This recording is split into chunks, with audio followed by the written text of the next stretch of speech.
Hi Leo, welcome to your reading for June 2022. June, we're halfway through this year. It's kind of amazing to me, like how much we've all been through already this year. And I think that we sort of have been saying that for the last couple of years. But it just feels like it's getting more intense. Everything is just intensifying even more. So let's talk about what's going on in June for you guys. Mercury's going direct on June 3rd. That'll be in your 10th house. So if there have been things that have been really confusing when it comes to like, what am I supposed to be doing in life? Like, what's my job? What am I, where am I going next? You'll probably have better answers after June 3rd. Now we will have a post shadow period until the 18th of June. So, that's a pretty big one. Like, where we're coming from as we come into June is going to be a very important energy for us to look at. So, and this retrograde was intense. Like, I mean, it was in Gemini. Mercury is ruled by Gemini. There was just a lot. There's so much going on. We had that Aries pile up, on the 24th and 25th of May. And there was just so many things that were happening. So, for you guys, I love that this just came out, by the way. I love that this just came out. Okay. We have Temperance, was your first card that came out, which I absolutely love. Coming into June. And then we have the Eight of Pentacles.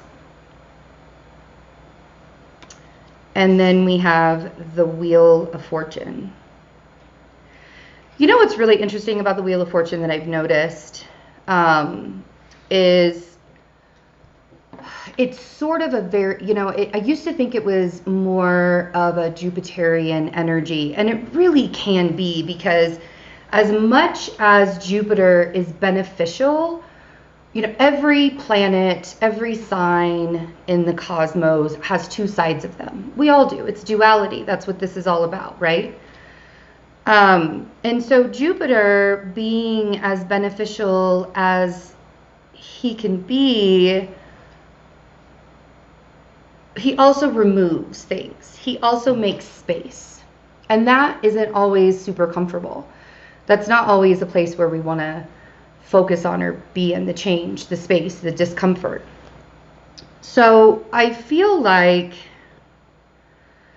one of the things that I want to remind you of is to not get yourself lost in work. Just because things don't feel like they're panning out the way that you want them to, I don't want you to disassociate yourself.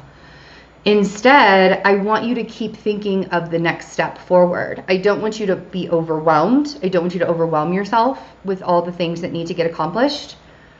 I want you to recognize that everything that you have coming up for you is changing for the better. It may not look like it's for the better at first, but absolutely with that Wheel of Fortune, it's going to be for the better. And you have a lot of Jupiterian energy up here. You may be dealing with the Sagittarius energy, but you also just may be dealing with, oh wow, yeah, there's some Sagittarius energy here. But also you, right? This could be like allowing yourself to see who's here to help you, allowing yourself to see that you don't have to make all of these decisions by yourself. You don't have to do your entire life by yourself. Like, there are people that are always going to be there for you. We have the Three of Cups, King of Wands, and the Two of Wands. There's some kind of celebration that I feel like is happening, which is very interesting, because some of the Leo risings that I know right now are kind of going through it, and they're going through some difficult. So I hope that me saying this to you can give you a little bit of light at the tunnel feelings, And man, I love you, Leo risings, because you're just so bright and shiny and you just bring love into the world. And I don't want you to feel like, I don't want you guys to be going through it, like, period. I don't want anybody going through it, but really you guys, like, I know a couple of them and you've really been going through the ringer quite a bit. The full moon in Sagittarius in your 5th house, I feel like is going to be revealing a lot to you. And I think that that's why there's a lot of Sagittarius energy up here. That's going to be happening on the 14th. And it's really showing you. So let's talk about what a moon in Sagittarius means first. So I am a Sagittarius moon natally. And there's like undying optimism when it comes to the Sagittarius energy. And that may be one of those things that the universe is like, if you feel like you're going through it and you feel like all is lost and you feel like things aren't lining up the way that you want them to line up, you have to remember that it's not going to. Life isn't going to line up in the exact way that we want them to line up. But we have people around. And we have so many other pivot points that we can take when things are not going our way. So Temperance being the energy that you're coming into June with means that there's a lot of healing and patience that's happening. Temperance is using your heart and your mind. And I think that as you're coming in and you're finding this balance within yourself, you can really pick up on those tiny details that you need to pay attention to. Leo energy doesn't often pick up on the tiny details of life. So it's nice to have a little maybe Virgo or Capricorn in your chart, maybe, to help you pick up on those tiny details. But at the same time, allowing yourself to recognize that your journey is just that, a journey. And it's not something that you can define, and it's not something that you can control. You can control yourself, but you can't control everything that's happening around it. The more you allow yourself to keep taking your steps forward and not trying to force yourself into the bigger picture and not trying to force yourself into projecting into a future that the things that you want to see, the easier it's going to see how this Wheel of Fortune is shifting for you. There are changes that are happening. A lot of times the Wheel of Fortune can also represent Uranus, and Uranus is not a bad guy either. He's just the guy that's going to say, we have to push the limits. We have to push the limits. Jupiter and Uranus are both about pushing the limits. Jupiter doesn't make the change as quickly as Uranus does, but there's massive shifts that need to happen in order for us to push limits. There's a call for you to think outside of the box during the Sagittarius moon. And even that Gemini new moon that we're going to be having in a couple of days is really asking you to think outside of the box and to keep pushing your limits.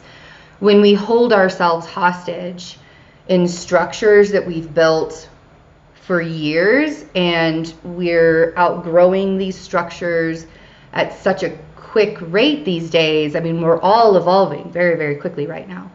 And so when we aren't allowing those structures to build with us, we have to push the limits. We feel, there's a lot of people that will say to me, like, my soul is just gone. Like, my soul is just dead now. And that's not true. I understand how that can feel when you feel like all is lost and there's like nothing left that we can do. But sometimes in those dark times where we feel like our soul is dead, that's when we're evolving the most.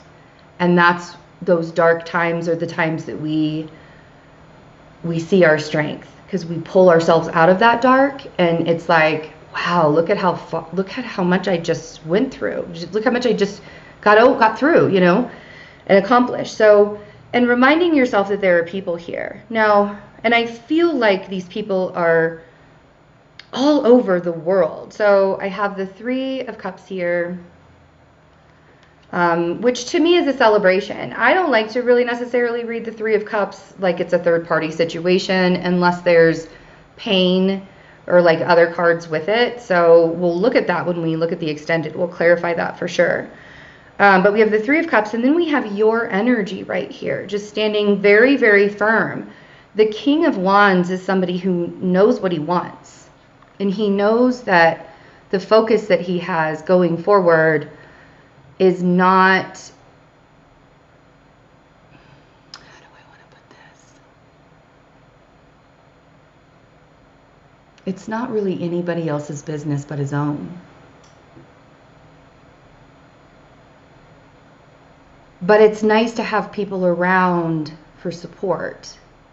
I just want you to remember that the decisions that you're making are yours, okay?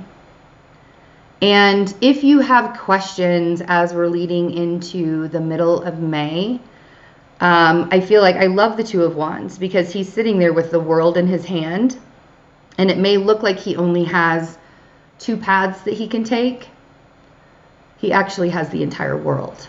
There's so many paths that he can take here. He just needs to make a decision.